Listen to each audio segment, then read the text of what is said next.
Gabi ng kasal sa rehiyon ng Cordillera, si Nina, ang magandang ikakasal na Ifugao, ay nanginginig sa ilalim ng kumikislap na liwanag ng kandila. Ang ngiting nagniningning kanina ay biglang nawala nang ang tingin ni Seth, ang matipuno at aygorot na kanyang asawa, ay naging malamig.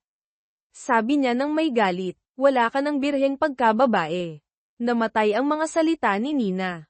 Si Seth, ang lalaking labis niyang minamahal, ay umiwas sa kanya dahil sa isang malupit na katotohanan na lagi niyang sinusubukang itago. Tinatanong siya kung ilan ang mga taong natulog niya, at walang awa siyang pinalayas mula sa kanilang tahanan sa gitna ng malamig na gabi. Nakiusap si Nina, sinisikap na ipaliwanag na siya ay ginahasa ng kanyang amang buhay, si Dalton. Ngunit si Seth, na laging ipinagmamalaki ang kanyang lakas at katarungan, ay bulag na naniwala sa mga malisyosong tsismis. Sa kawalang pag-asa, si Nina ay tumungo sa matarik na bangin, kung saan ang mga hangin ay umuugong na parang mga hikbi ng tadhana. Siya ay tumalon sa kailaliman, nagtapos ng isang buhay na puno ng kahihiyan. Ngunit sa isang nakakabiglang pagkakataon, si Dalton, ang taong sumire sa kanyang buhay, ay nagligtas kay Nina. Tinawagan niya si Seth at naghasik ng mga kasinungalingan, si Nina ay tumakas kasama ang ibang lalaki. Lumipas ang panahon, si Nina ay namuhay na nag-iisa, nag-aalaga sa kanyang munting anak na si Maria. Si Maria ang lahat ng pag-asa at aliw ni Nina. 8 taon ang lumipas, bumalik si Dalton, muling bumangon ang mga alaala ng nakaraan. Nais niyang gahasain si Nina. Ngayon, hindi na siya ang mahina at takot na dalaga. Siya ay humawak ng kutsilyo at tinaga si Dalton ng isang nakamamatay na suntok. Nasaksihan ito ni Maria. Ang kanyang nakagigimbal na sigaw ay umabot sa mga ulap. Alam ni Nina na kailangan niyang harapin ang mga kahihinatnan ng kanyang ginawa. Ang tanging desisyon na mayroon siya ay ipagkatiwala si Maria kay Seth upang alagaan. Nang araw na dinala ni Nina si Maria, si Seth ay nakatayo sa harap ng altar, naghahanda na magpakasal sa ibang babae. Tinanong ng pastor, Seth, pumapayag ka bang? Tahimik si Seth. Ang sandali ay tila walang hanggan. Sa wakas, tumango siya. Ang mga salin ng sakit ay tumaga sa puso ni Nina. Ang lalaking labis niyang minamahal, ang taong inaasahan niyang magpapatawad, ay ngayon ay pagmamayari na ng iba. Pagkatapos ng seremonya, habang si Seth at ang kanyang mga kaibigan ay masayang nagsasaya, lumapit si Nina. Nagtaka si Seth nang makita ang babaeng kanyang minahal. Ibinigay ni Nina si Maria sa kanya, at nang bumagsak siya sa lupa, nawalan siya ng malay.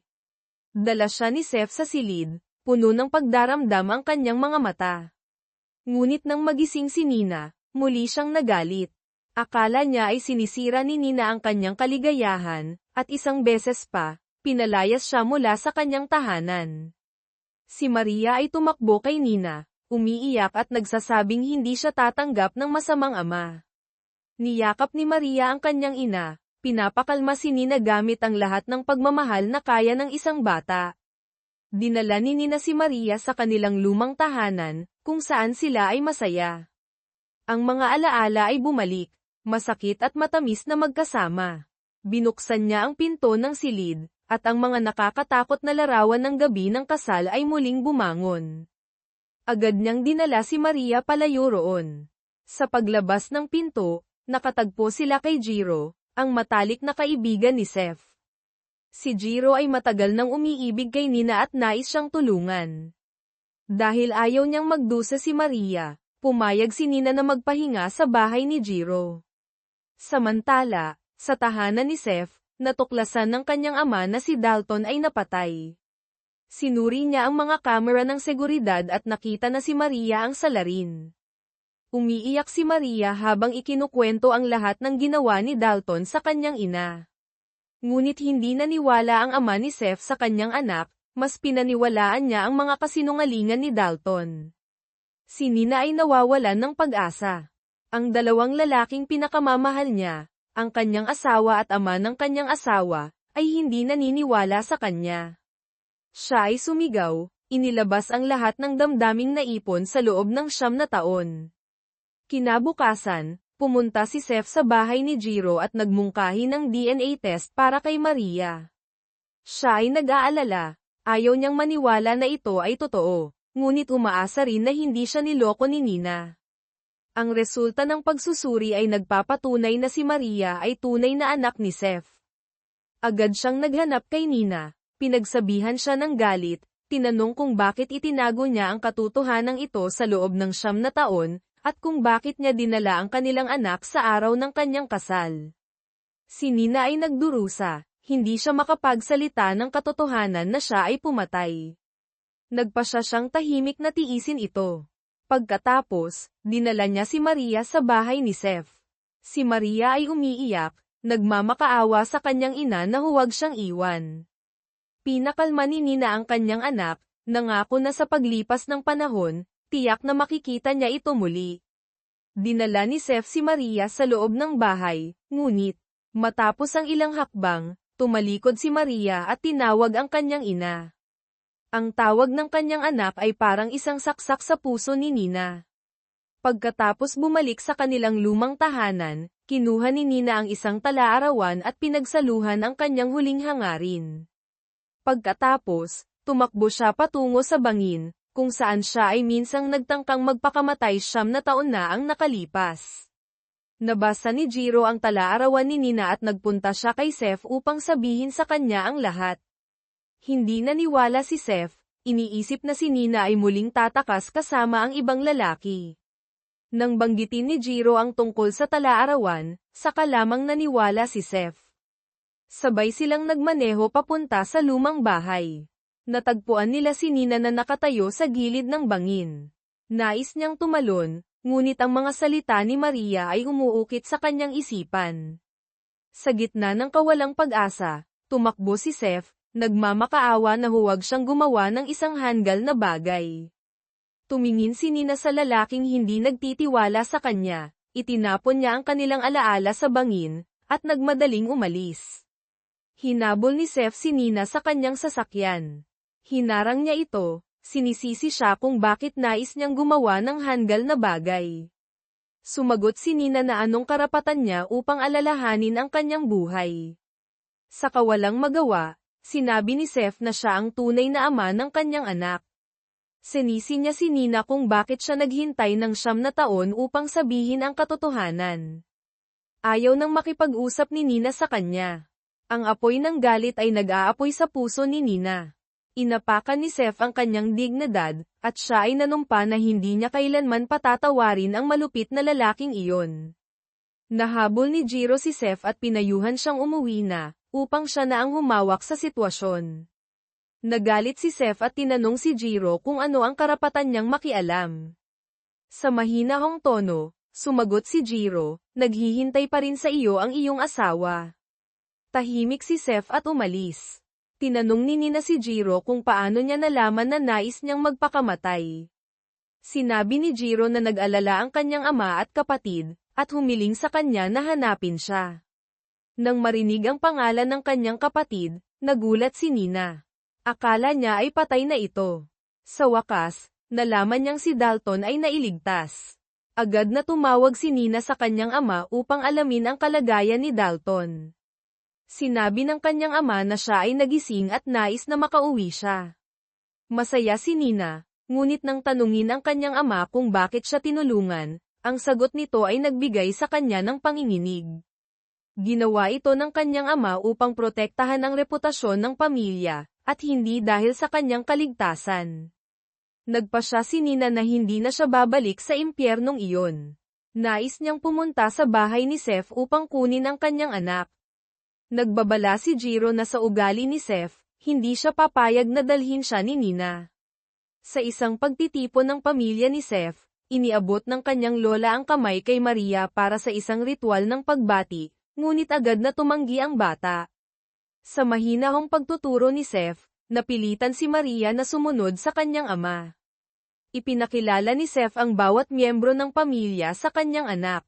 Nang lumapit ang kanyang bagong asawa, si Gabriela, at sinabi na siya ang magiging ina ni Maria mula ngayon, Agad na tumakbo si Maria upang yakapin si Seth, hindi tinatanggap ang sinumang ibang ina. Dumating sina Nina at Jiro sa bahay ni Seth. Natutuwa si Gabriela nang makita na natutunan ni Maria ang ritual ng paghalik sa kamay. Nais sanang tumakbo ni Nina upang yakapin ang kanyang anak, ngunit pinigilan siya ni Jiro. Alam niya ang ugali ni Seth at natatakot na magkaroon ng malaking gulo. Lumapit si Jiro kay Seth at sinabi na naghihintay sa kanya si Nina sa labas. Tumakbo si Seth upang salubungin si Nina, tinanong siya kung bakit siya narito. Sinabi ni Nina na nais niyang dalhin ang kanyang anak. Nagalit si Seth at sinabing hindi niya papayag ang gawin niya ang gusto niya. Inutusan niya si Nina na bumalik sa kanilang tahanan at huwag nang lumitaw sa harap ng kanyang anak. Sinabi ni Nina na hindi na siya babalik sa bahay na iyon. Wala na siyang tiwala sa sinuman. Sa kabila ng mga pakiusap ni Nina, hinayla siya ni Seth papasok sa sasakyan, nagbabala na lumayo siya sa kanyang pamilya. Sa ibang lugar, 2 gangsters ang dumating upang mangolekta ng utang mula sa ama ni Nina. Nakiusap siya para sa karagdagang oras. Pagkatapos, pumunta siya sa silid ng ospital upang hanapin si Dalton. Alam niya ang masamang ugali ni Dalton. Ngunit dahil sa labis na utang, hindi siya makapagsalita ng katotohanan. Sinabi niya kay Dalton na dinala ni Nina si Maria sa bahay ni Seth. Nabigo si Dalton nang malaman na nais pa rin ni Nina na bumalik kay Seth. Sinabi ng ama ni Nina na tiyak na ibabalik niya si Maria, ngunit sa kondisyon na dapat bayaran ni Dalton ang kanyang utang. Agad na pumayag si Dalton. Pumasok si Seth sa silid ni Maria. Tinitingnan ang kanyang anak na mahimbing na natutulog. Ngunit dahil sa sobrang pangungulila sa kanyang ina, hindi makatulog. Si Maria, kahit gaano pa man ang pagsisikap ni Seth na punan ng puwang, hindi kailanman mapapalitan ng pagmamahal ng ina. Kinabukasan ng umaga, nagising si Seth na nagulat nang hindi makita si Maria sa kanyang kama. Nang makita niyang si Maria ay nag-aayos ng buhok sa harap ng salamin, siya ay nakahinga ng maluwag. Malungkot si Maria dahil hindi niya alam kung paano atali ang kanyang buhok. Mula noon, ang kanyang ina ang laging gumagawa nito para sa kanya. Upang hindi malungkot ang kanyang anak, si Seth ay nagpasya na atali ang buhok ni Maria. Kinuha niya ang kamay ng kanyang anak at dinala siya palabas ng silid. Nakita ito ni Gabriela at agad na isinara ang pinto, natatakot na malaman ni Seth na siya ay nakikinig. Sa agahan, tinanong ng kanyang lola si Seth kung bakit siya natulog sa silid ng kanyang anak at hindi sa silid ng kanyang asawa. Walang magawa si Seth, nagbigay ng dahilan na siya ay may trabaho upang makaiwas. Galit si Gabriela kay Nina at Maria dahil sa pagkasira ng kanyang kaligayahan. Nagpasya siyang dapat na itaboy si Maria. Nagdala si Gabriela ng isang sirang damit sa silid ni Maria. Itinago ito sa ilalim ng kama upang ay paratang ito sa bata. Pagkatapos, tahimik siyang umupo upang kumain na parang walang nangyari. Sa panahon ng pagkain, patuloy na nagmumurang masama ang lola kay Nina, na labis na ikinabahala ni Maria. Narinig ito ni Gabriela at labis na nasiyahan. Nakita ng hipag na nakaupo sa tabi ang peking ngiti ni Gabriela at tinukso siya, "Masaya ka bang matulog ng mag-isa, ate?" Ang tanong na ito ay nagpasiklab ng galit kay Gabriela at umalis siya patungo sa kanyang silid. Ang hipag at kapatid ni Seth ay masaya dahil natanggal nila ang tinik sa kanilang mata. Umalis si Gabriela sa kanyang silid at nagsimula ng pag-iyak ng mga luha ng buwaya upang linlangin ang kanyang biyenan. Pumasok ang ina ni Seth upang aliwin ang kanyang manugang, sinabing ang hipag ay isang mabait na tao at hindi na kailangang bigyang pansin ang mga salitang iyon.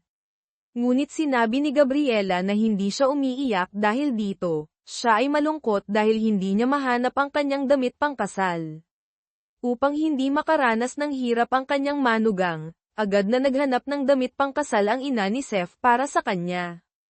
Nang umalis siya, agad na nagbago si Gabriela at ipinakita ang kanyang tunay na anyo. Habang naghahanda silang bumaba upang maghanap, nagkunwari si Gabriela na nakita ang damit pangkasal sa silid ni Maria. Pumasok ang ina ni Seth at hinayla mula sa ilalim ng kama ang damit pangkasal na sira-sira. Labing-labing nagulat ang ina. Nagpakita rin si Gabriela ng lungkot sa kanyang nakita. Agad niyang kinuha ang damit at sinabihan ang kanyang biyenan na huwag ipaalam ito kay Seth. Pagkatapos, nagpatuloy siya sa pagpapakita ng mabait na anyo, sinabing si Maria ay isang inosenteng bata at ayaw niyang alamin ang tungkol dito. Nang marinig ito ng ina ni Seth, nakaramdam siya ng pagmamalaki sa pagkakaroon ng ganitong mabait na manugang. Habang naliligo ang lahat, tinawag ng lola si Maria na lumapit sa kanya. Tinanong niya si Maria kung bakit niya pinutol ang damit pangkasal ng kanyang ina.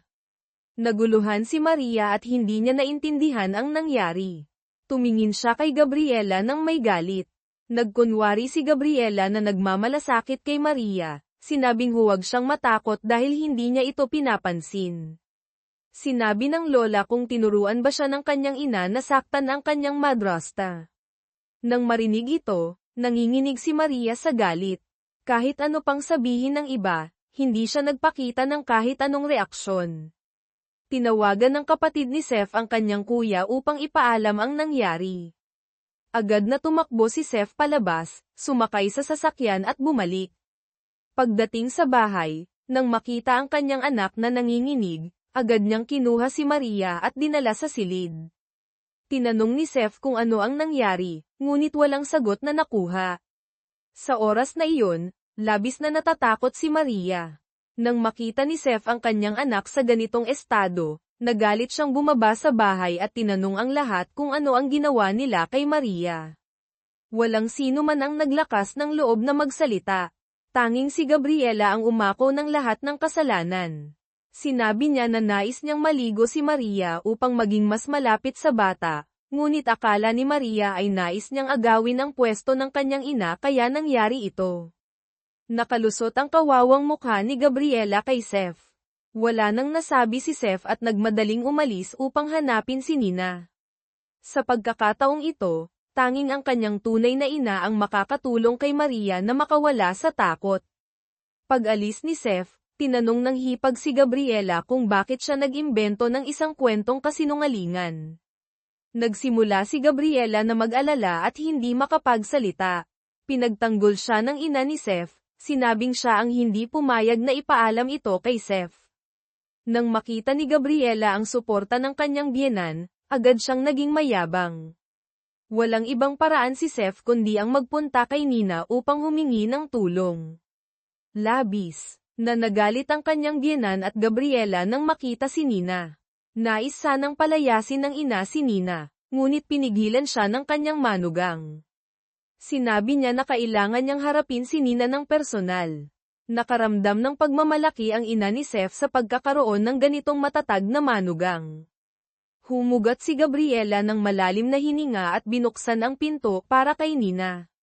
Sinadyang ipakita niya ang kanyang singsing pangkasal, tinatanaw si Nina ng may hamon sa kanyang mga mata. Tumakbo si Nina patungo sa tabi ng kama ni Maria, nakita ang walang malay na mga mata ng kanyang anak. Nagalit si Nina at pinaalis ang lahat mula sa silid. Nang wala ng tao, mahinahon niyang hinaplos ang kanyang anak. Sa puntong iyon, hindi pa rin nakilala ni Maria ang kanyang ina, kaya siya'y nanginginig pa rin. Nang marinig ang mga salitang puno ng damdamin ng kanyang ina, tila nakilala ni Maria ang pamilyar na boses. Biglang lumiwanag ang mga mata ng bata. Nagyakapan ang mag-ina sa ligaya. Sinabi ni Nina sa kanyang anak na hindi na siya kailangang makulong, kaya't dadalhin niya itong umalis. Labis na natuwa si Maria nang marinig ito, dahil malapit na siyang makasama ang kanyang ina. Sabay nilang inayos ang kanilang mga gamit upang umalis. Nang makita ni Seth na lumalabas si Maria kasama si Nina, labis siyang nagalit. Agad niyang hinayla si Nina sa kanyang silid upang makipag-usap. Nang pumasok si Nina, napagtanto niyang ito ang silid ng kanilang bagong kasal, kaya't nais niyang umalis agad. Pinigilan siya ni Seth, sinabing maaari siyang umalis, ngunit hindi niya maaaring dalhin ang kanyang anak. Walang magawa si Nina, hindi alam kung ano ang dapat sabihin, at nagmadaling umalis. Paglabas niya mula sa silid, hinarang siya ni Gabriela. Sinabi ni Nina na pagkatapos niyang dalhin ang kanyang anak, siya ay mawawala sa kanilang buhay, kaya't hindi na kailangang mag-alala si Gabriela. Sa mga sandaling iyon, dumating ang kanyang biyenan, sinabing kung dadalhin ni Nina ang kanyang apo, ipapaalam niya kay Maria na nais magpakamatay ni Nina. Ayaw ni Nina na malaman ng kanyang anak na siya ay isang mahina at walang kakayahang babae, kaya't napilitan siyang sumunod. Pumunta si Nina sa silid ni Maria upang magpaalam. Nang malaman na hindi siya makakasama ng kanyang ina sa pag-alis, labis na nalungkot si Maria. Sinabi ni Nina sa kanyang anak na mag-iisip siya ng paraan upang makuha siya mula rito, at agad na bumalik ang saya ni Maria. Sinabi ni Nina kay Maria na humanap ng paraan upang makatakas, at siya ay maghihintay sa labas. Nagbigay sila ng sampal sa isa't isa bilang simbolo ng kanilang pag-asa. Hinalikan ni Nina ang noo ng kanyang anak bago siya umalis.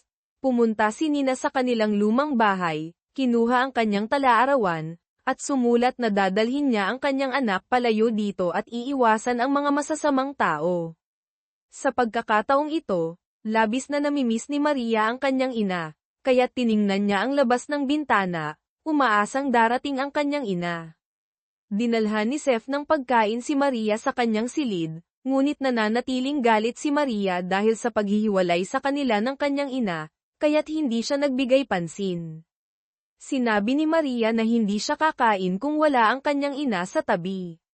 Walang magawa si Seth, ngunit bilang isang bata, nang makita ang masarap na pagkain, hindi niya mapigilan ang kanyang damdamin. Ibinaba ni Seth ang pagkain at umalis na lamang.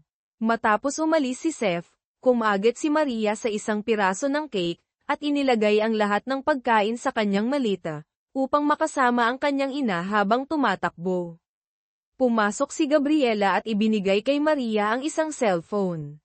Sinabi niya na sa cellphone ay naroon ang numero ni Jiro, kung sakaling nais ni Maria na makausap ang kanyang ina. Tumingin si Maria kay Gabriela, at kahit na siya ay masaya sa loob, nagkunwari pa rin siyang walang pakialam. Pag-alis ni Gabriela, agad na tumawag si Maria kay Jiro. Ibinigay ni Jiro ang telepono kay Nina. Tinanong ni Maria ang kanyang ina kung may nakakaalam na ba sa kanilang plano. Sinabi ni Maria na handa na ang pagkain para sa kanilang pagtakas. Narinig ni Gabriela ang buong pag-uusap. Ang masamang babae ay bumalik sa kanyang silid na may mapanlinlang na ngiti. Tiyak na nag-iisip siya ng isang masamang plano. Pumunta si Seth sa silid ng kanyang anak at masayang nag-alok na matulog kasama siya, ngunit tumanggi si Maria. Napilitang umupo si Seth sa hagdang bato. Binuksan ni Maria ang pinto upang tingnan, ngunit nakita niyang andoon pa rin ang kanyang ama. Kinailangan niyang bumalik sa silid at mag-isip ng paraan upang makatakas. Dumating si Nina sa harap ng bahay ni Seth upang salubungin ang kanyang anak, ngunit kahit umaga na, wala pa ring palatandaan si Maria. Binuksan ni Maria ang pinto at natagpuan ang kanyang ama na nagbabantay. Walang magawa si Maria kundi pumasok sa silid at umiyak. Habang siya ay naguguluhan, biglang sumigaw si Gabriela, "Daga!" Narinig ito ng pamilya at nagmadali silang pumunta. Lumabas na sa katotohanan. Nagsinungaling siya tungkol sa daga upang matulungan si Maria na makatakas. Nakapagtakbo si Maria papunta sa kanyang ina. Habang naghahanda silang umalis, umingay ang isang kabayo sa malapit. Narinig ni Seth ang sigaw ng kabayo at tumakbo upang tingnan, at natagpuan niyang dinadala ni Nina ang kanyang anak upang makatakas. Agad siyang tumakbo sa gate upang pigilan ang mag-ina. Kahit sinabi ni Maria na ayaw na niyang makasama ang kanyang ama, hindi pa rin siya pinakawalan ni Seth. Habang nag-aaway ang dalawa, dumating ang mga pulis. Napag-alaman na tinawagan ng ama ni Nina ang mga pulis upang arestuhin ang kanyang anak. Naglabas siya ng isang papel at sinabing siya ang lehitimong tagapag-alaga ni Maria at ipinadala ang mga tao upang agawin ang kanyang apo. Sa kabila ng lahat ng pagsalungat, dinala pa rin si Maria ng kanyang lolo. Inutusan ng mga pulis si Nina na ibigay ang pasaporte ng kanyang anak upang dalhin siya ng kanyang ama sa ibang lugar. Nagalit si Seth at kinuhang ang pasaporte, pinunit ito sa pira-piraso. Sa huli, Pareho silang ikinulong ng mga pulis. Sinisi ni Seth si Nina kung bakit niya ibinigay ang karapatan sa pangangalaga ng kanyang anak sa isang masamang tao tulad ng kanyang ama. Naalala ni Nina ang nakaraan. 9 na taon na ang nakalipas, hindi lamang hindi siya pinrotektahan ng kanyang ama, kundi pinagsabihan pa siyang baliw at ipinadala sa isang mental hospital. Matapos ipanganak ni Nina ang kanyang anak, kinuha ng kanyang ama ang kanyang karapatan bilang ina. Sinabi ni Nina na walang karapatan si Seth na sisihin siya, dahil siya ang unang tumalikod sa kanya. Naniniwala si Seth na noong mga panahong iyon, si Nina ang may kasalanan. Nang makita ang lalaki sa kanyang harapan na puno ng sakit, nahabag si Nina.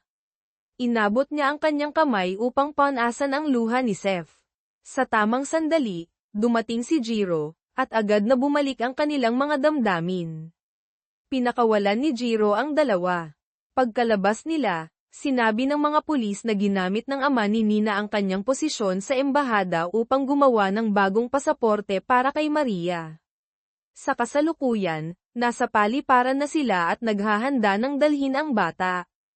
Agad silang sumakay ng sasakyan patungo sa paliparan.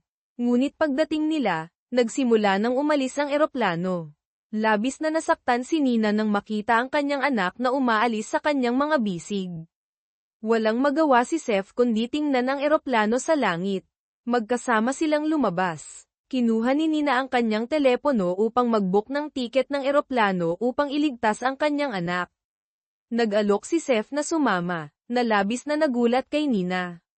Sinabi ni Seth na ayaw niyang ipagkatiwala ang buhay ng kanyang anak sa isang masamang tao tulad ng kanyang ama.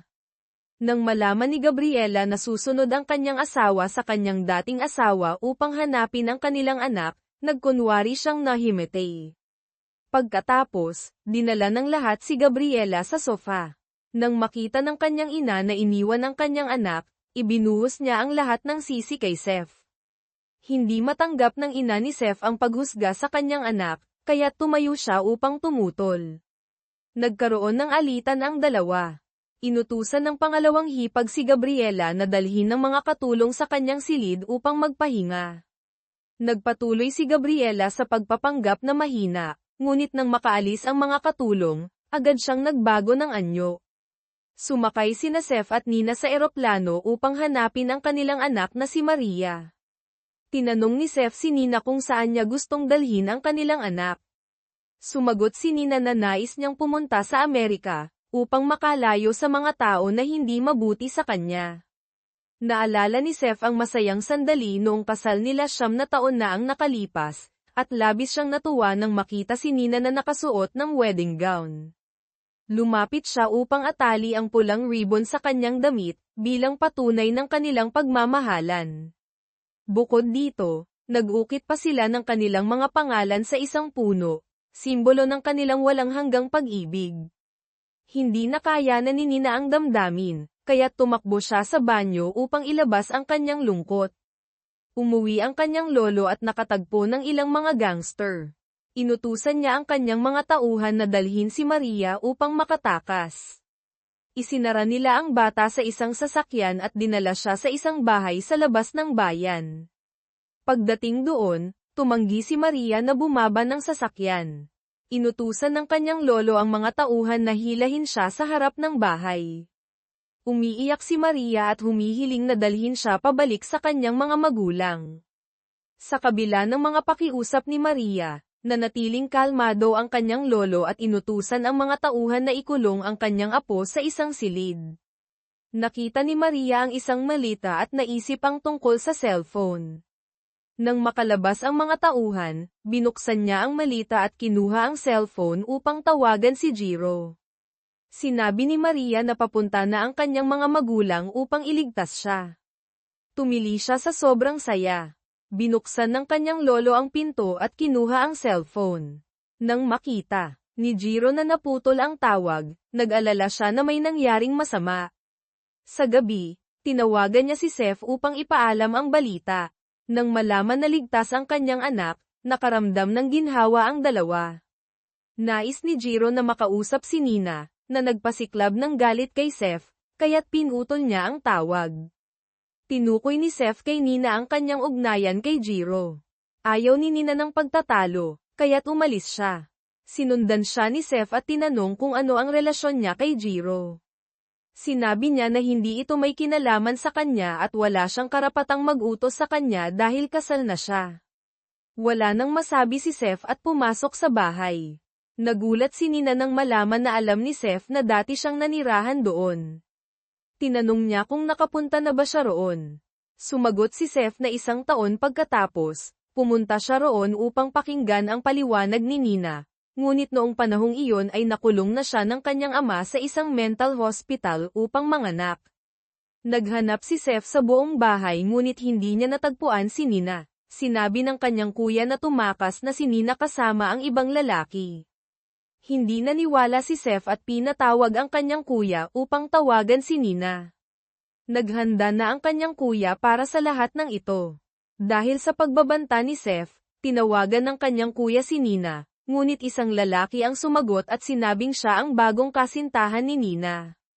Nais ni Seth na makipag-usap ng direkta sa kanyang asawa. Nagkunwari ang lalaki na tinatawag si Nina, at pagkatapos ay pinatugtog ang isang recording para marinig ni Seth.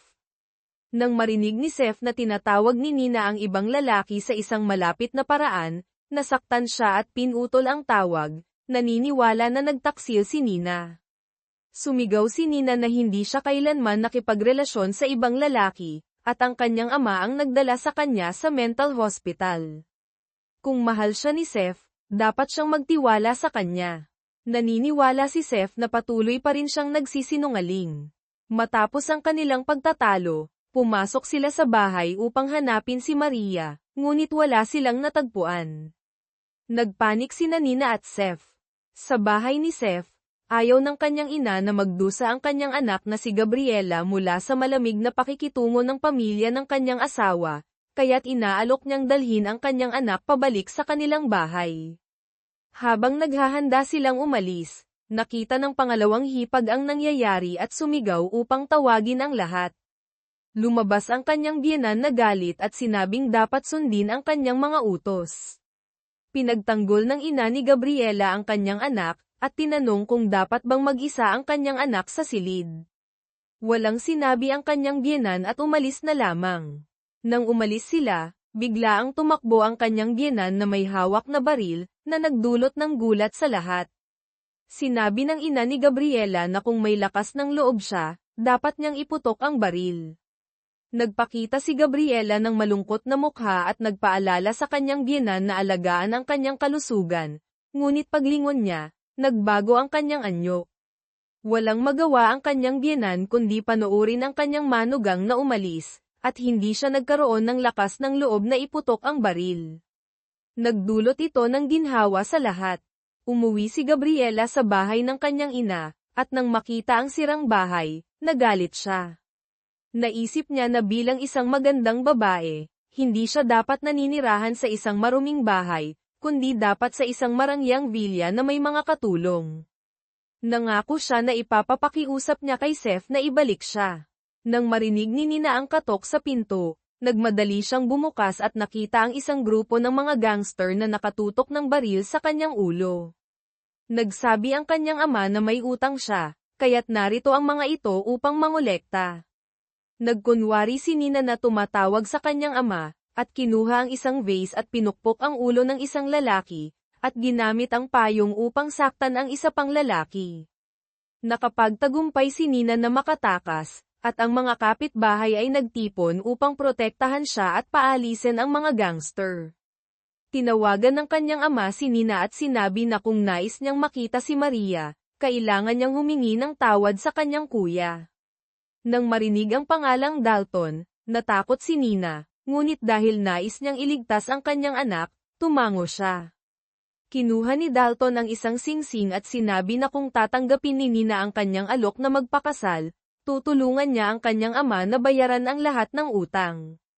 Noong gabi ring iyon, nagplano sina Nina at Seth kung paano iligtas ang kanilang anak. Habang magkasama, naisip nila ang kanilang nakaraan.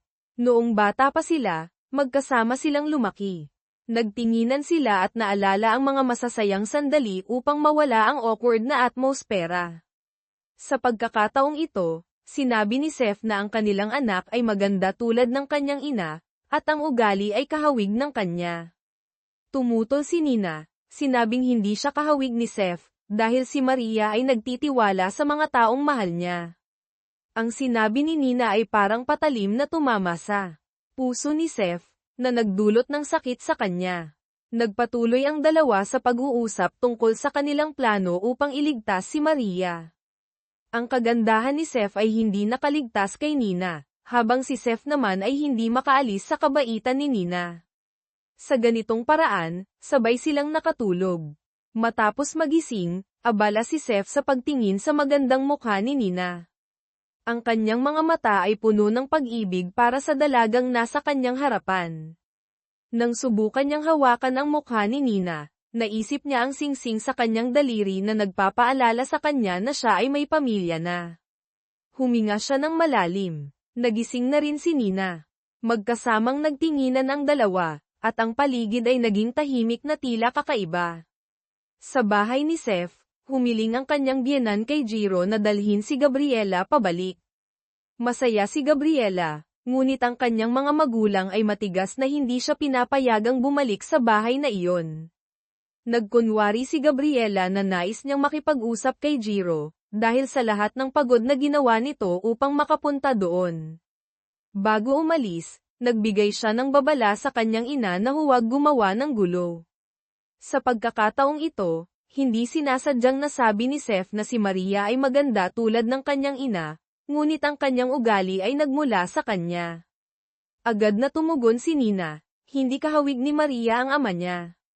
Nagtitiwala ang batang iyon sa mga taong mahal niya. Ang sinabi ni Nina ay parang talam na tumama sa puso ni Seth, na nagdulot sa kanya ng sakit. Muling nag-usap ang dalawa tungkol sa kanilang plano upang iligtas ang kanilang anak. Ang banayad ngunit matatag na kagandahan ni Nina ay hindi nakaligtas kay Seth, habang si Nina naman ay nahihirapang iwasan ang taos-pusong tingin ni Seth. Ang paligid ay tahimik, tanging ang bahagyang paghinga ng dalawa ang maririnig. Sa bahay ni Seth, humiling ang kanyang biyenan kay Jiro na dalhin si Gabriela.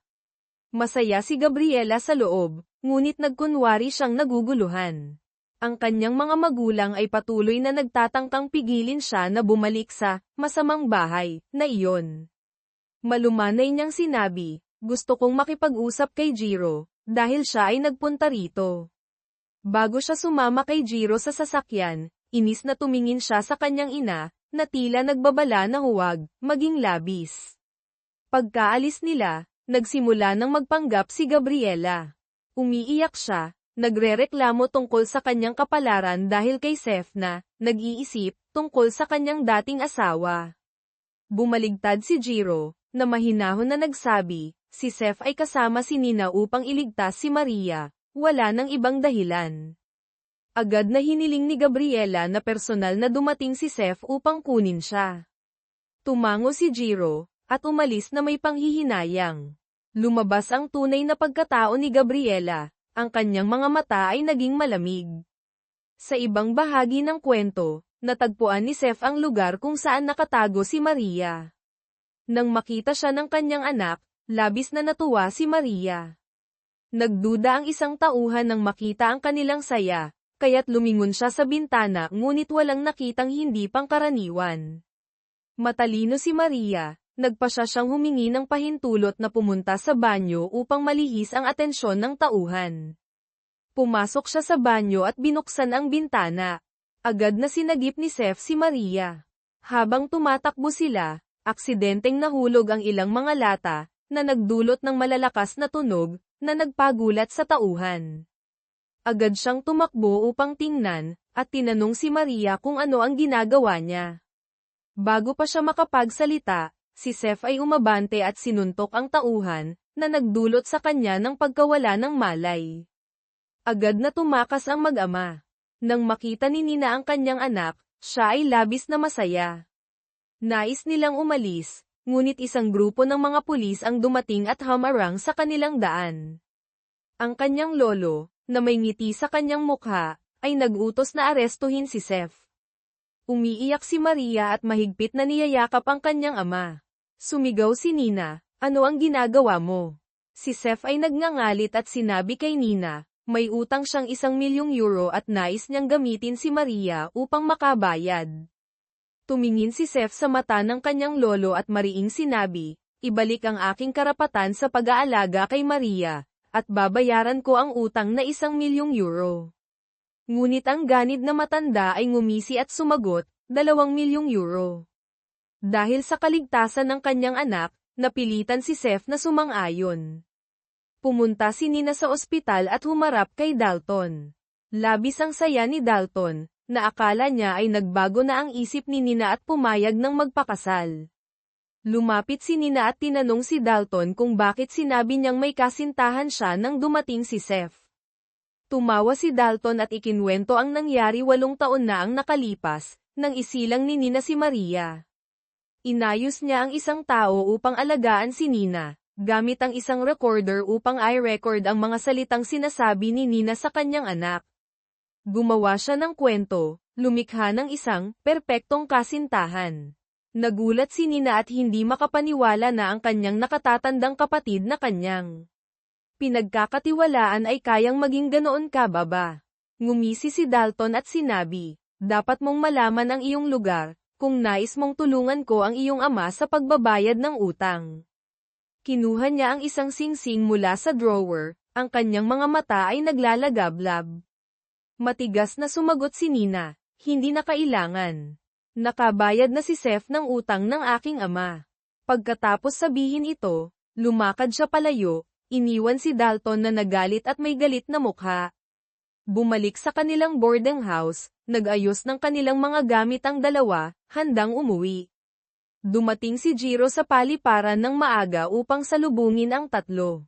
Habang inaayos ang kanilang mga bagahe sa sasakyan, hinayla ni Jiro si Seth sa isang sulok at sinabi, umalis na si Gabriela pabalik sa bahay ng kanyang ina. Sinasabi niya na hindi niya kayang tiisin na patuloy mong naiisip ang iyong dating asawa. Nais niyang ikaw mismo ang pumunta upang kunin siya. Nang marinig ito ni Seth, napabuntong hininga na lamang siya. Sinabi niya kay Maria na pupunta siya kinabukasan upang bisitahin siya. Nawalan ng pag-asa si Maria at mahigpit na humawak sa kamay ng kanyang ama. Habang unti-unting nawawala ang silweta ni Seth, naramdaman din ni Nina ang pangungulila. Pumunta si Seth sa bahay ni Gabriela. Nang marinig ang boses ng kanyang asawa, labis na natuwa si Gabriela, ngunit nagbigay siya ng babala sa kanyang ina na huwag magsalita ng hindi maganda. Lumabas siya, tumingin kay Seth, at mahigpit na niyakap ang kanyang dibdib, na nagtatapat, "Tiyak na ipapakita ko sa iyo na makakalimutan mo si Nina." Nang marinig ito, tumango si Seth. Dinala ni Jiro si Nina at Maria pabalik sa bahay. Sa daan, narinig nilang sinabi ng hipag na sa gabing iyon, opisyal na magpapakasal sina Seth at Gabriela. Parang gumuho ang mundo ni Nina. Sobrang sakit, tila parang may libu-libong talam na sumasaksak sa kanyang puso. Isinara ni Seth ang pinto ng silid ng kasal kasama si Gabriela. Pumasok si Gabriela na may ngiti sa kanyang mukha, puno ng tagumpay. Nag-alinlangan si Seth, nag-isip, at sa huli, pinili niyang pumasok. Alam ni Nina na tinanggap na ni Seth ang pagiging kasama ng ibang babae, kaya't siya ay nawawalan ng pag-asa. Pumunta siya sa kanilang lumang bahay, kung saan sila ay masayang namuhay. Dumating siya sa puno kung saan nila inukit ang kanilang mga pangako. Sa sakit na nararamdaman, ginamit ni Nina ang kanyang mga kamay upang durugin ang mga salitang inukit sa puno. Sa puntong iyon, siya ay labis na nawawalan ng pag-asa, na tila hindi na niya kayang maramdaman ang sakit. Kinabukasan, nagbalik si Nina sa bahay at natagpuan si Jiro na natutulog sa harap ng kanyang silid. Nag-aalala ang kaibigan dahil sa takot na hindi makayanan ni Nina ang sakit. Nang makita ni Jiro ang mga kamay ni Nina na puno ng dugo, wala siyang sinabing anuman at agad siyang dinala sa silid, nagmamadaling ayusin ang kanyang mga sugat. Alam niyang mahirap itong tanggapin, ngunit pinayuhan pa rin si Nina na alagaan ang kanyang sarili. Sinabi ni Nina na noong nakaraang gabi, nagpa siya siyang kalimutan ang lahat ng mga hindi magandang karanasan. Pumasok siya sa silid at dahan-daang pinagmamasdan si Maria na natutulog. Marahil si Maria ang tanging lunas na makakapagpagaling sa kanyang sugatang puso. Hinaplos ni Nina ang mukha ni Maria at nangako na magiging isang malakas na ina upang protektahan ang kanyang anak. Nagising si Maria at nang makita ang mga sugat sa kamay ng kanyang ina, nag-alala siya at nagtanong, "Masakit ba, inay?" Sinabi ni Nina na maliit lamang ang sugat at hindi siya mamroblema. Pinapakalma niya ang kanyang anak na huwag mag-alala para sa kanya. Nais ni Maria na gumaling agad ang kanyang ina, kaya't niyakap niya si Nina. Pagkatapos, sinabi ni Nina sa kanyang anak na iiwan siya sa kanyang ama sa loob ng ilang panahon, at pagkatapos niyang makahanap ng maayos na trabaho, tiyak na babalik siya upang kunin ito. Nauunawaan ni Maria ang sitwasyon at pumayag. Sinabi ng batang babae na maghihintay siya ng kaunti at darating ang kanyang ina upang kunin siya. Nagtanong si Nina kung ano ang nangyari. Ikinwento ni Maria ang tungkol sa mga akusasyon ni Gabriela na siya ang nagputol ng kanyang wedding dress. Alam ni Nina na ayaw ng kanyang anak na mag-alala siya, kaya't sinabi niyang wala siyang problema.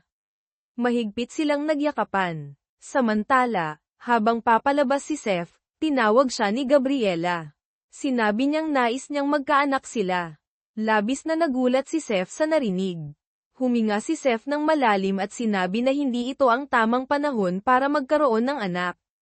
Sumunod si Gabriela. Hinawakan ang kanyang kamay at sinabi na handa siyang tanggapin ang pansamantalang hindi pagkakaroon ng anak, ngunit umaasa siyang hindi niya makakalimutan ang pangako noong nakaraang araw. Nakaramdam si Seth ng pagkakasala at nahirapang tumango, bago nagmadaling umalis. Sa kanyang isipan, labis siyang naguguluhan. Sa itaas, alam ni Maria na ayaw ng kanyang ina na makaharap si Gabriela, kaya't hinawakan niya ang kamay ng kanyang ina at sinabing, "Inay, maging matatag ka. Wala tayong dapat ikatakot." Hinayla niya si Nina palabas ng silid. Magkasama silang tatlong bumaba ng hagdang bato. Nasa ibaba, ang kanyang biyenan ay nakaupo, naghihintay. Lumapit siya at nagalit kay Nina, "Bakit ngayon ka lang bumaba?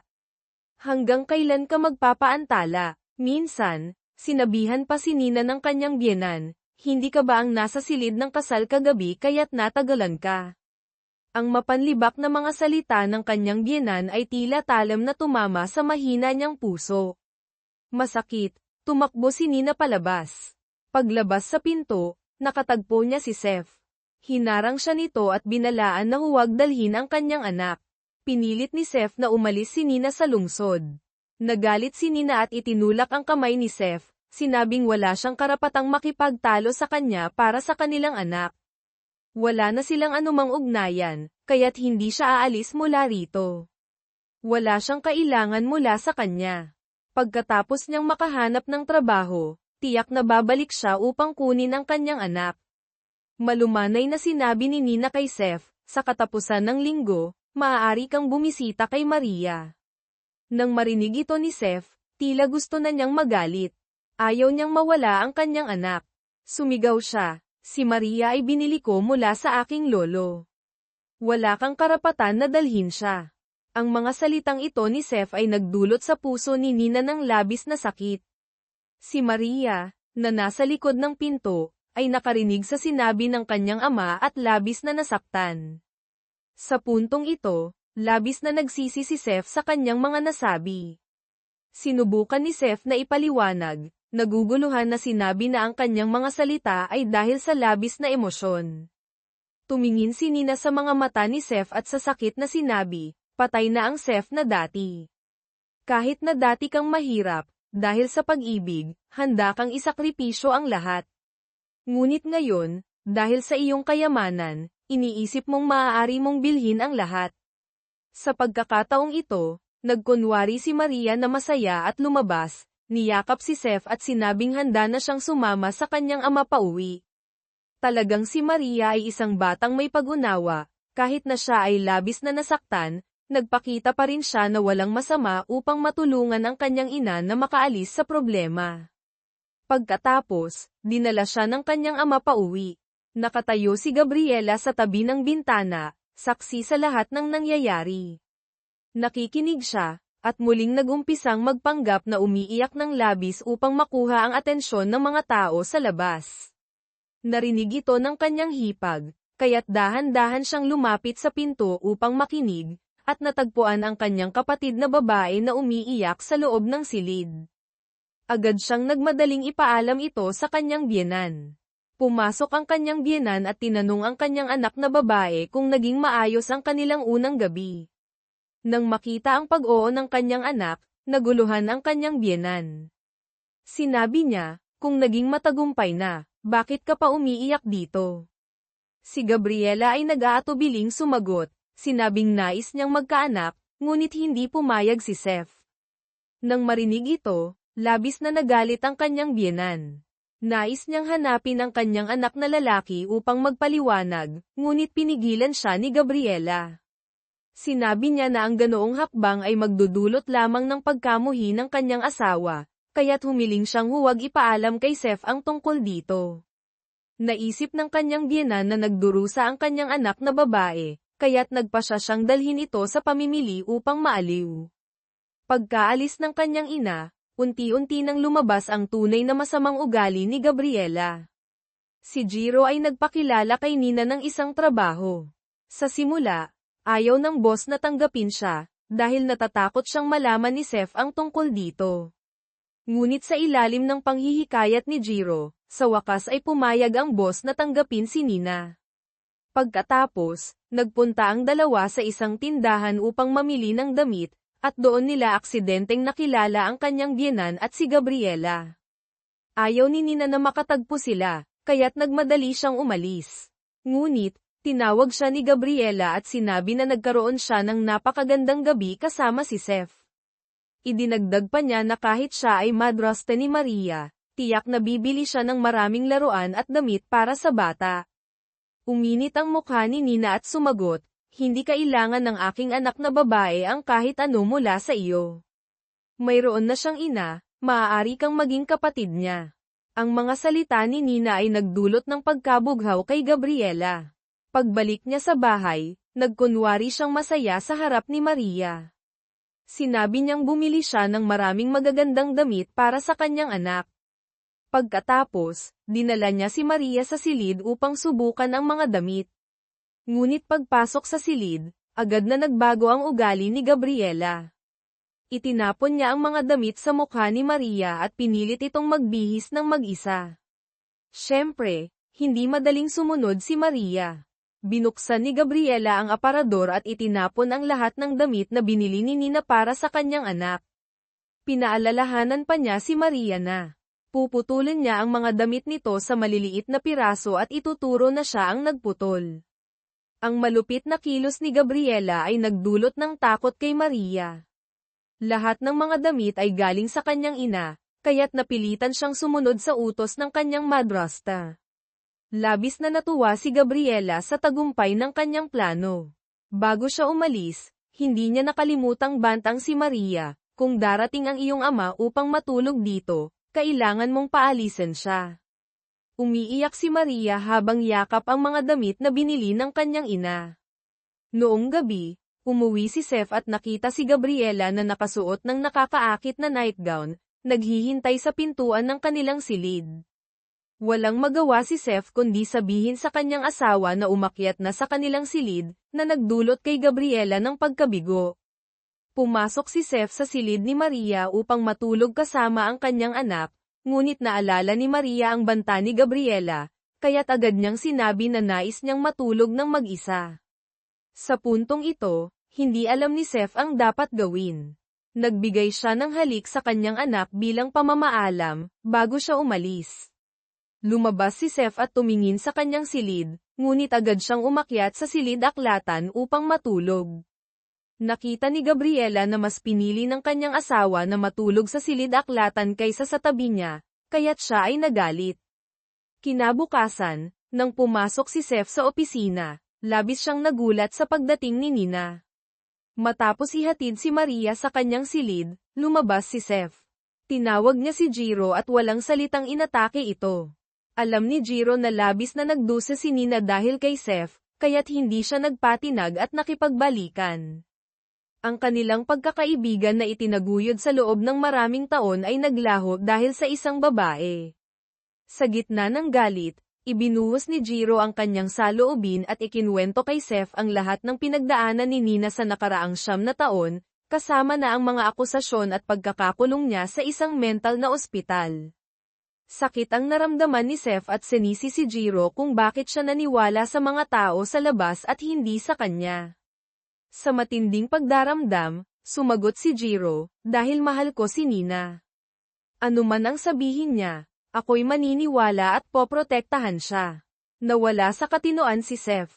Galit na galit siya kay Jiro at sa nakapanghihilakbot na katotohanan. Ipinahayag niya ang pagputol ng kanilang ugnayan. Ayaw nang makita ang mukha ng taong naglakas loob na umibig sa kanyang asawa. Nang malaman ito ni Nina, agad siyang pumunta kay Jiro at hinikayat siyang makipagkasundo kay Seth. Ngunit tumanggi si Jiro, sinabing kailangan niya ng panahon upang mag-isip. Nag-aalala si Nina at nagmadaling pumunta sa bukirin upang makipag-usap kay Seth, ngunit isinara nito ang pinto sa kanyang harapan. Ang kanilang mga mata ay naglalaman pa rin ng pagmamahal, ngunit ang kanilang pagmamalaki at sakit ay naghadlang sa kanilang paglapit sa isa't isa. Ang dalawang lalaking dati magkaibigan ay ngayon naging magkalaban. Nag-imbita sila ng abogado at naghanda para sa paghahati ng kanilang mga ari-arian. Ngunit nang balikan nila ang mga araw ng hirap at magagandang alaala, napagtanto nilang hindi kayang bilhin ng pera ang pagkakaibigan. Agad natapos ang pulong, walang naganap na pagtatalo. Naglakad si Seth sa kalye, nag-iisa at naliligaw. Tanging nang makita niya si Maria na masayang naglalaro, doon siya nakatagpo ng kaunting kapayapaan sa kanyang puso. Pagbalik sa bahay, tinipon ni Seth ang buong pamilya. Inanunsyo niyang ibibigay niya ang pantalan kay Jiro, at itatago lamang ang bukirin ng olibo. Ang desisyong ito ay humarap sa matinding pagtutol mula sa kanyang ina at nakababatang kapatid, na tanging pera at kapangyarihan lamang ang iniisip. Tanging ang kanyang hipag at ikatlong kapatid na babae ang sumuporta sa kanyang mga desisyon. Sa tabi ng ilog, nagmuni-muni si Jiro habang pinagmamasdan ang mabilis na agos ng tubig. Lumapit si Nina sa kanya at nagbigay ng kaliwan. Biglang nagmungkahi si Jiro na ipasa kay Nina ang pamamahala ng kumpanya. Ayaw niyang makita si Nina na nahihirapang kumita ng kabuhayan, nais niyang magkaroon siya ng mas magandang buhay. Tumuloy si Nina sa pagtanggi, ngunit sa matinding determinasyon ni Jiro, napilitan siyang tanggapin. Binubuli niya si Jiro na tawagin siyang, boss, umaasang mapapasaya ito. Ngumiti si Jiro, ngunit ang kanyang puso ay puno pa rin ng pag-aalala. Pwede ko bang tawagin kang gwapong boss? Tanong ni Nina na may kalokohan, na nagpasimula kay Jiro na tumawa ng malakas. Samantala, ang hipag ay pumunta kay Gabriela at nagbabala sa kanya na huwag maging malupit kay Maria. Si Gabriela, na may peking ngiti, ay sinubukang ipagtanggol ang kanyang mga aksyon, ngunit nahayag ng kanyang hipag ang kanyang tunay na pagkatao. Kung kayang iwan ni Seth ang kanyang kaibigan para kay Nina, mas mabuti pang makinig ka na lang, kung ayaw mong itaboy palabas ng bahay na ito, malamig na banta ng kanyang hipag. Nang bumaba ang gabi, nagpunta si Nina kay Seth, inanyayahan siyang dumalo sa isang salo-salo upang makipagkasundo kay Jiro. Ngunit sa isip ni Seth, ang mga salita ni Jiro ay patuloy na umuugong. Hindi niya kayang harapin ang isang taong umibig sa kanyang asawa. Si Nina, na walang kaalaman sa damdamin ni Jiro, ay inisip na si Seth ay isang duwag na hindi kayang harapin ang mga pagsubok. Umalis siya na may pagkadismaya, iniwan si Seth na may mga pag-aalinlangan sa kanyang puso. Sa bahay ng kanyang lolo, sinamantala ni Dalton ang pagkakataong ito, nag-imbento ng mga kasinungalingan at nagpasiklab ng galit kay Seth. Si Maria, nag-aalala para sa kanyang ama, ay nagplano ng isang matapang na hakbang. Lihim niyang kinuha ang lahat ng kanyang mga damit at dinala ito sa silid ni Gabriela, at sinabi, Madrasta, gusto kong matulog kasama si Daddy. Ano man ang gusto mong gawin sa aking mga damit, ayos lang. Si Gabriela, na nagulat at natuwa, ay pumayag. Umupo si Maria sa harap ng silid ni Seth, naghihintay sa kanya. Si Seth, na naantig sa pagmamahal ng kanyang anak, ay niyakap siya at dinala sa silid. Habang tinitingnan ang inosenteng mukha ni Maria, nawawala ang lahat ng kanyang mga pag-aalala.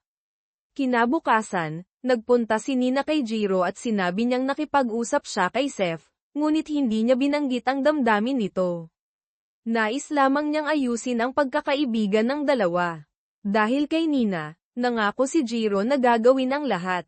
Humiling si Nina sa kapatid ni Jiro na tulungan siyang ayusin ang isang pagpupulong kasama ang kanyang hipag. Ipinahayag ni Nina ang kanyang pagnanais na humingi ng tulong kay Maria upang makipagkasundo sina Seth at Jiro. Ang kanyang hipag, na palaging hindi kontento kay Gabriela, ay masayang pumayag. Sa hapagkainan, komandat ang hipag kay Maria. Ang batang babae, na may kalokohan, ay, aksidenteng, nabanggit ang pangalan ng kanyang hipag, na nagdulot ng nakakatawang sitwasyon. Si Seth, na naantig sa nakakatawang pagkakamali ng kanyang anak, ay pumayag na dalhin si Maria upang bisitahin ang kanyang ina. Noong gabi, nagpunta si Nina sa bukirin upang makipagkita kay Maria. Si Gabriela, na lihim na nagmamasid, ay nakinig sa pag-uusap ng dalawa. Sinabi ni Nina kay Seth na kung makikipagkasundo siya kay Jiro, tatanggapin niyang manirahan sa isang bahay na kanyang aayusin at hindi makikipag-ugnayan sa sinuman, basta't makikita niya si Maria ng madalas. Nang marinig ito ni Gabriela, siya ay nagngangalit sa galit. Matapos marinig ang sinabi ni Nina, naguluhan si Seth. Ngunit pumayag pa rin siya sa kahilingan nito. Si Gabriela, na nakinig sa pag-uusap, ay labis na nagalit. Pinuntahan niya ang kanyang kapatid at humiling na tulungan siyang gumanti kay Nina. Kinabukasan, nagpunta si Nina sa isang restaurant at biglang nakatagpo ng kanyang lolo. Tinatanong niya ito kung bakit siya biglang bumalik sa bansa. Ang lalaki, na walang kahihiyan, ay nagsabing siya ay namimiss ang kanyang anak na babae at nais siyang bisitahin. Hindi naniwala si Nina. Ang lalaking ito, noong siya ay ginahasa ni Dalton, ay hindi man lang naglakas loob na ipagtanggol siya. Bakit ka nandito? Tanong niya nang may galit. Ipinakita ng kanyang lolo ang kanyang tunay na pagkatao, nandito ako upang gumanti. Nagbetray si Seth sa akin, at ipapabayad ko siya. Nalaman na lamang na lihim niyang kinuha ang lahat ng mahahalagang dokumento ng negosyo ni Seth at iniulat ito sa mga awtoridad. Nagkunwari pa siyang kawawa. Sinabing siya ay tinanggal sa trabaho kaya't kailangan niyang lumapit kay Nina. Naniniwala si Nina sa kanyang ama at nag-alala. Sinabi niyang dapat siyang tumira sa hotel ni Seth upang mas madaling masubaybayan. Kinabukasan, ipinahayag ni Nina kay Jiro na pumayag si Seth na makipagkasundo. Natuwa si Jiro at tinanong kung ano ang ginawa niya upang makumbinsi ang matigas na kaibigang iyon. Napilitan si Nina na magsinungaling. Sinabing napagtanto na ni Seth ang kanyang pagkakamali. Nagduda si Jiro, dahil alam niya ang ugali ni Seth. Sa huli, napilitan si Nina na aminin, gagawin ko. Magpapanggap akong maninirahan sa apartment ni Seth sa loob ng ilang panahon. Kapag nagkasundo na kayong dalawa, dadalhin ko si Maria sa malayo. Nang marinig ito, si Jiro ay naguluhan at nagpakita ng lungkot sa kanyang mga mata. Umalis ka ba? Tumango si Nina. Ayaw kong magdulot ng karagdagang problema sa sinuman. Nagkita sina Seth at Jiro sa kumpanya at dumalo sa isang maliit na salo-salo. Nagkasundo silang ipagpatuloy ang pakikipagtulungan, ngunit mula ngayon, hindi na sila makikipag-ugnayan sa isa't isa at hindi na magiging magkapatid. Ang pagpupulong ay naging awkward, walang nag-usap. Si Nina, na may kaba sa kanyang puso, ay nagpasya na subaybayan ang kanyang lolo. Natuklasan niyang lihim siyang nakikipag-ugnayan kay Dalton, nagbabalak na saktan si Seth. Agad siyang tumawag kay Jiro, ngunit naiwan niya ang kanyang telepono sa bahay.